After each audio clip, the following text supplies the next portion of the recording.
Olá amigos, bem-vindos ao novo vídeo do canal Atalaiando o Mundo. Conforme adiantei na semana passada, hoje vamos analisar mais um artigo do site guiame.com.br, este que trata da influência da reforma protestante no desenvolvimento científico moderno.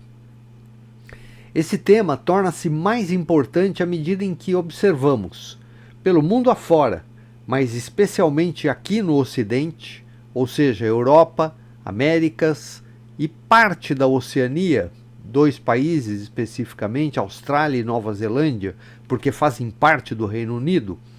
Nesses locais observamos a negação, a rejeição e o combate aberto a princípios judaico-cristãos que forjaram o Ocidente, permitindo que nossa sociedade experimentasse um período de desenvolvimento, bem-estar social e liberdade, prosperidade esta estranha a países do leste asiático. Obviamente que não todas, mas em sua grande parte. E isto se reflete pelo domínio e influência que o Ocidente tem em inúmeras regiões do mundo. A possibilidade sequer de questionar esses valores, esses princípios judaico-cristãos, é algo característico do Ocidente, pois tente questionar autoridades ou princípios religiosos, políticos em sociedades orientais, com raras exceções, e você verá o peso da mão do Estado cair sobre a sua cabeça, muitas vezes sobre a sua vida. Assim, um ocidental que renega a importância e a centralidade das doutrinas cristãs, e mais do que isso, acha que elas são uma camisa de força, castradoras, preconceituosas, autoritárias, divisivas, ou não entendeu, ou não conhece essas doutrinas profundamente, ou está agindo de má fé para confundir e meramente espalhar a discórdia, o que é a essência do que conhecemos como pecado na Bíblia. O primeiro pecado humano aparece exatamente quando Satanás, através da serpente, agindo de má fé, confunde, altera o sentido da ordem expressa dada por Deus a Adão, de que ele poderia comer de todas as árvores do jardim, mas da árvore do conhecimento do bem e do mal ele não deveria comer porque morreria. E a serpente, aparecendo a Eva, pergunta: é verdade que Deus disse não comam do fruto de nenhuma árvore do jardim? Ele já distorce a ordem. E a Eva entra nesta história e fala: ele disse que não era para comer e nem tocar em tal árvore. Ou seja, é exatamente é mudar o sentido, é transformar algo que era bom em alguma coisa questionável. É isto que o pecado faz com as pessoas, faz conosco. Assim, este artigo resgata a importância da fé e da centralidade de Cristo em nosso meio e, ao mesmo tempo, nos mostra as bênçãos de Deus, conforme promessa feita a Abrão de que, através dele, e ele era um homem fiel a Deus e cria nesse Deus, e esta promessa de Deus a Abraão de que, através dele, todas as nações seriam abençoadas. O Ocidente se desenvolveu e foi abençoado por Deus, pois ele foi fiel às suas ordens e aceitou e creu no seu Filho, que nos foi enviado como Salvador. Entretanto, observamos agora o distanciamento que nossa sociedade experimenta desses valores e vemos rapidamente a deterioração moral, política, econômica e social que se abate sobre nós. Então, após a vinheta, vamos ao vídeo desta semana.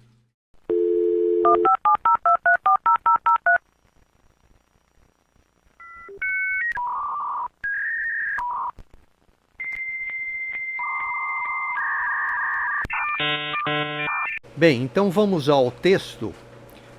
Vocês podem ver aí, é o site Guiame, e ele está falando a respeito das influências da reforma protestante na ciência moderna. Esse texto também foi publicado no dia 31 de outubro de 2024, no mesmo dia em que foi publicado do último vídeo que nós vimos, que também era desse site, do Guia-me, é uma outra falando a respeito da reforma protestante. Então, ele diz lá que os reformadores protestantes defendiam que todos os fiéis deveriam ter acesso à Bíblia, o que estimulou e de fato promoveu a alfabetização de grande parte da população. E daí ele continua dizendo que a reforma protestante iniciada por Martinho Lutero em 1517 trouxe diversas mudanças não apenas nos campos teológico, religioso e social, mas também influenciou definitivamente a ciência, tal qual a conhecemos hoje.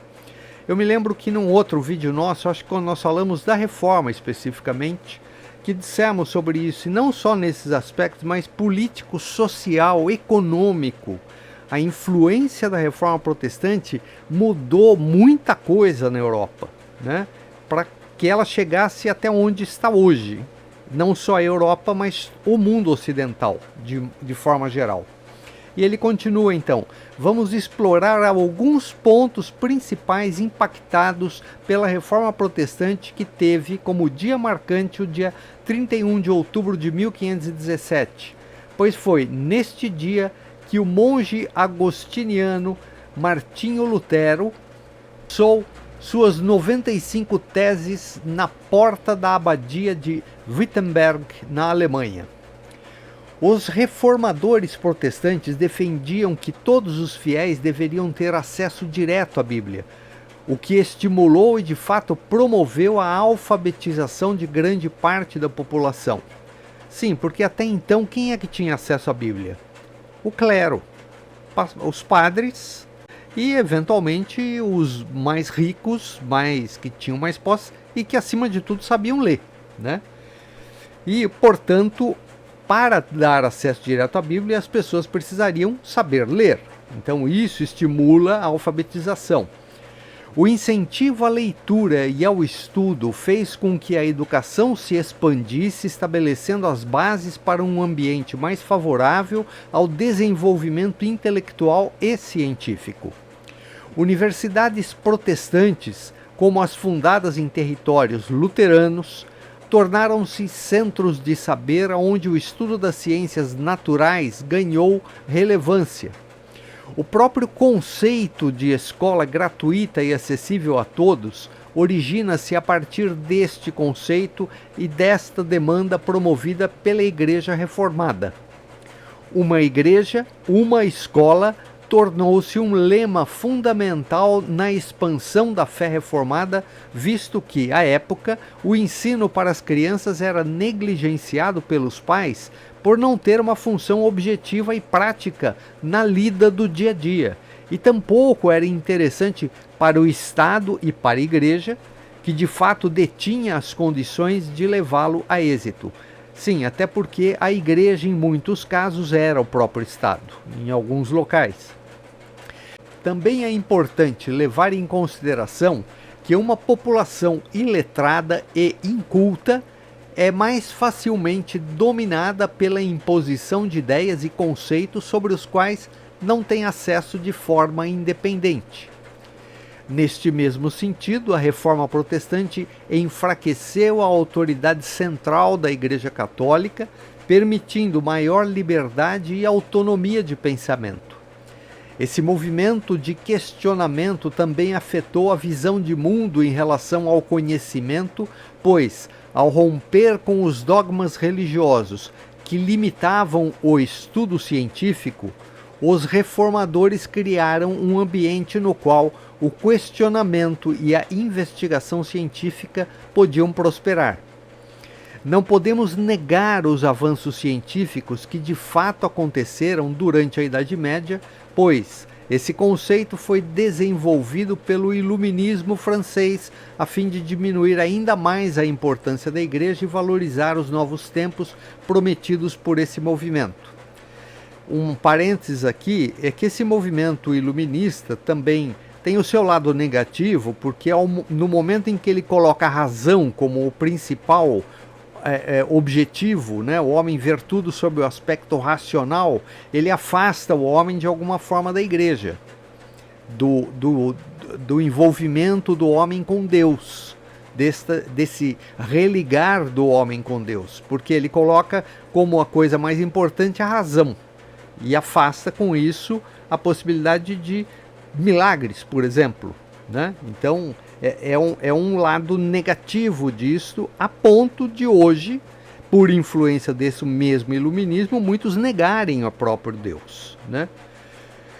Bom, continuando, de qualquer forma, o estudo científico proposto e possível sob a cosmovisão reformada vem desarraigado de travas dogmáticas, propondo que a busca pela verdade não deve estar submetida a pré-conceitos, no sentido literal do termo, criados de forma religiosa e baseado em dogmas.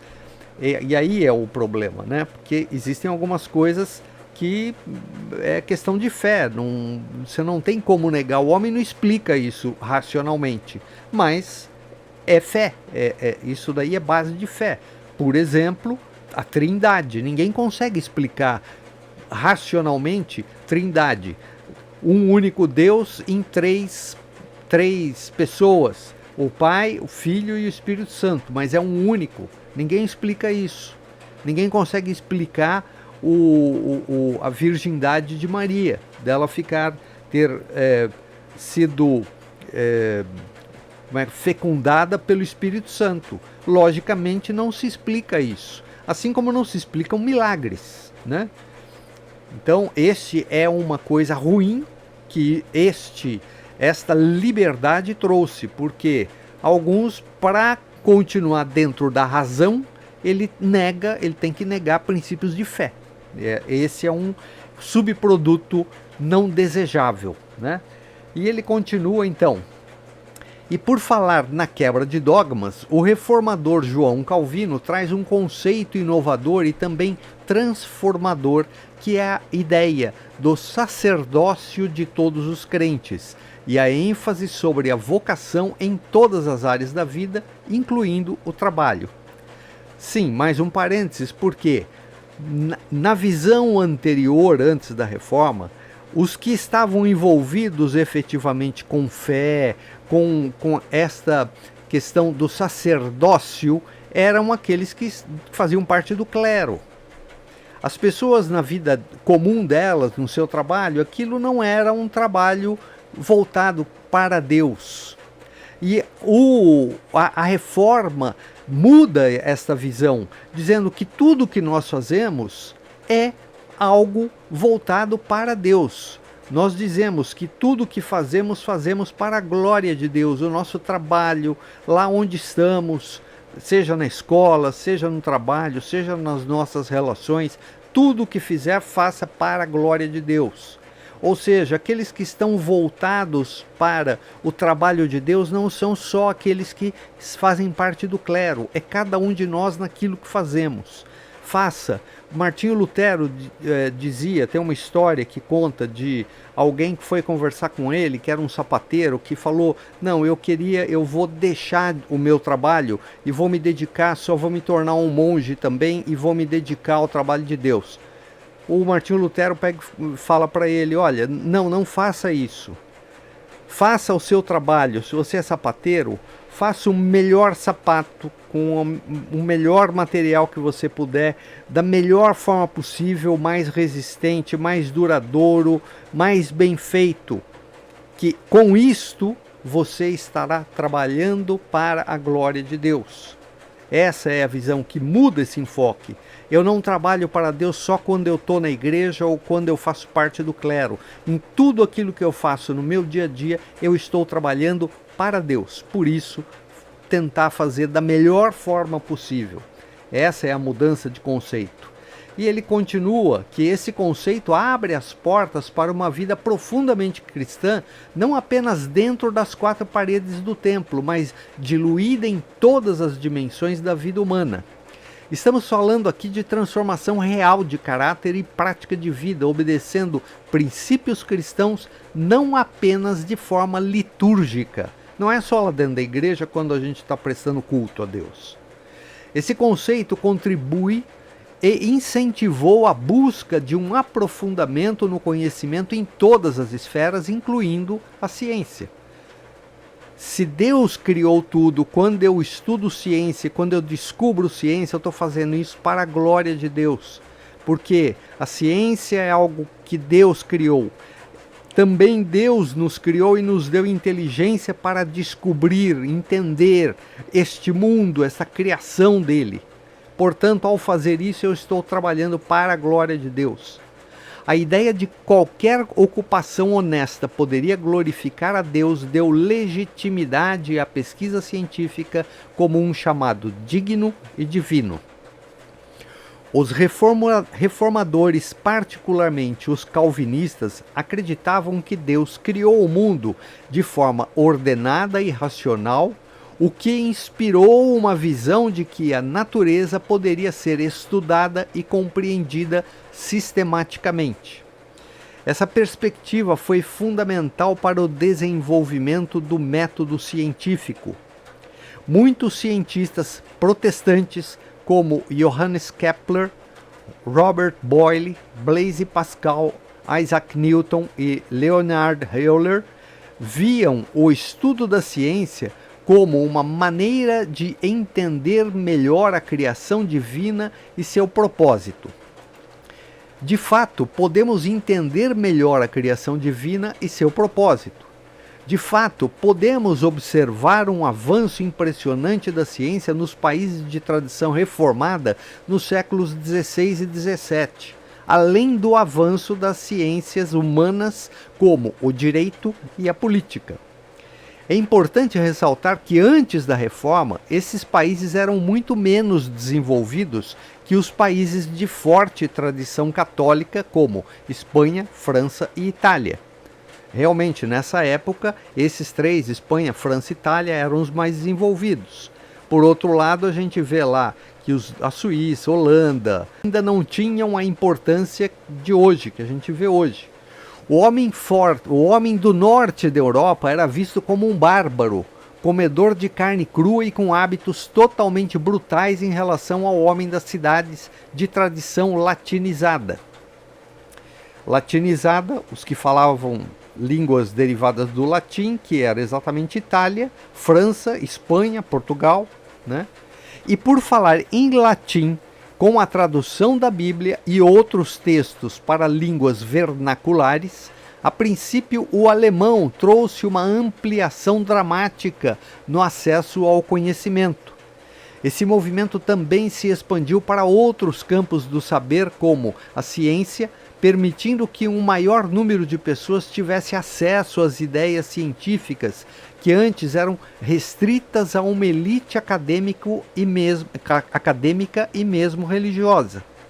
As missas celebradas em latim inacessível ao povo deram lugar a cultos e reuniões de ensino no idioma do povo, impactando o desenvolvimento da população e da cultura.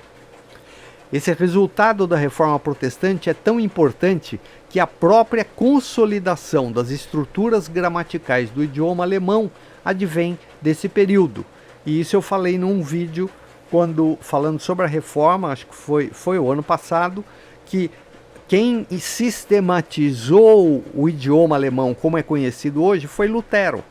Né? Por isso ele está falando disso, as estruturas gramaticais do idioma alemão advêm desse período. Foi Lutero que fez isso.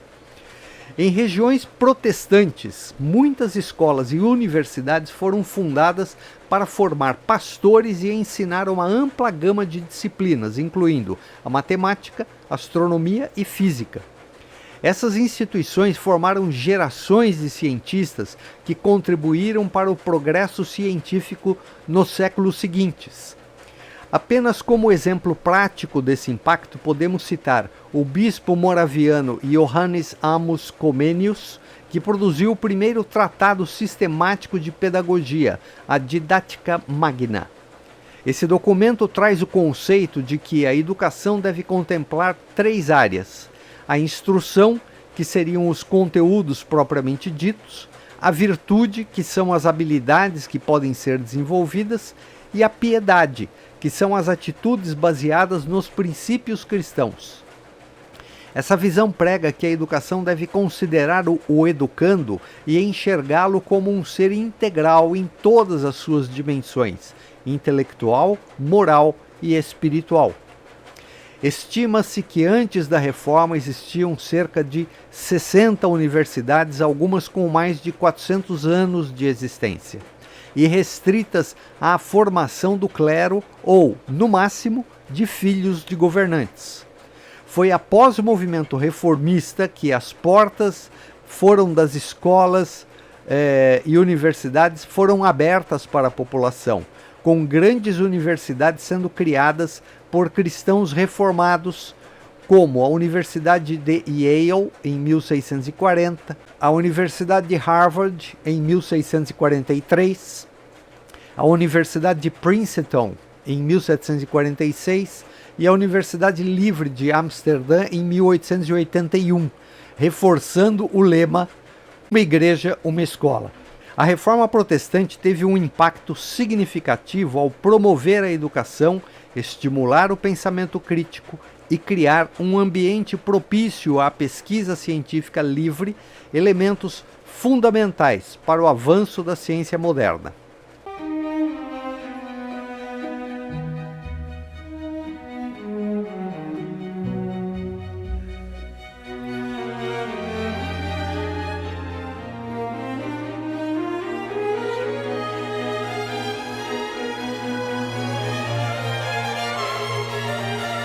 A grande busca da espécie humana é pela verdade, pois ela nos aponta o sentido da vida, que é Deus.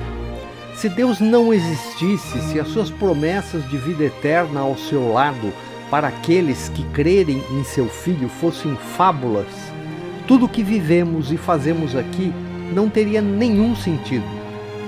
Numa comparação rasa, é o mesmo que sabermos que a nossa casa foi desapropriada por interesse público, como para a construção de uma obra do metrô, por exemplo, e planejarmos uma reforma total do imóvel antes de abandoná-lo. Não faz sentido. Para os descrentes, a única verdade absoluta é a morte. E eles estão tentando inutilmente mudar isso, porque não creem em verdades absolutas. E estão tentando mudar com pesquisas genéticas para aumentar a longevidade humana e, quem sabe, atingir a imortalidade. Para os crentes, a verdade absoluta é a vida eterna ao lado de Deus e seu Filho após a morte física. Na minha visão, e lembro aqui que eu não sou cientista, portanto é apenas uma opinião, para os crentes, a busca pela compreensão do funcionamento do universo criado por Deus é acessória, pois a verdade maior já conhecemos. Os cientistas descrentes, embora não admitam, seu grande medo é que as suas descobertas lhes façam ter que mudar ou negar as suas convicções e crenças. Os cientistas cristãos não têm medo do que descobrirão, pois já sabem o fim da história, qual seja que tudo foi criado por Deus e que neste processo criativo divino há milagres que talvez a ciência humana jamais terá condições de desvendar. Ao passo que a ciência que domina as universidades hoje anda como em um labirinto, pois as suas teses são constantemente confrontadas com algumas perguntas cruciais que seus estudos não conseguem responder, mas que apontam para algo miraculoso e divino que sobrepuja todas as leis naturais conhecidas até agora. Essa curiosidade humana pelo desconhecido é fruto do sopro de vida que Deus injetou em Adão, formando-o, e aspas para a Bíblia, à nossa imagem e semelhança, fecha aspas, como descrito em Gênesis 1:26 e 2:7. Perdemos essa conexão com Deus quando o pecado entra na raça humana e tentamos nos religar a Deus, seja através da religião, que significa exatamente religar, e através da compreensão da verdade da criação, através da ciência. Assim, nada mais natural do que o cristianismo ser o grande incentivador do desenvolvimento tecnológico e científico na busca desta reconexão. Por isso, é incompreensível querer retirar a importância da cultura judaico-cristã da sociedade ocidental, pois foi exatamente esta cultura, essa herança ancestral que nos permitiu chegar até aqui. Negar o nosso passado é o mesmo que negarmos a nós mesmos. Como criaturas, buscamos a verdade e os caminhos para chegar a essa verdade. Traduzindo, compreender o funcionamento do universo em geral e buscar caminhos que nos levarão a essa compreensão. E não há nenhum problema com isso. Faz parte do sopro de vida que Deus nos concedeu. Mas a verdade maior nós já sabemos, e a verdade já habitou entre nós, como está escrito em João 14:6. Respondeu Jesus: Eu sou o caminho, a verdade e a vida. Ninguém vem ao Pai senão por mim. Que Deus nos abençoe e nos dê sabedoria. Até o próximo vídeo, se Deus nos permitir.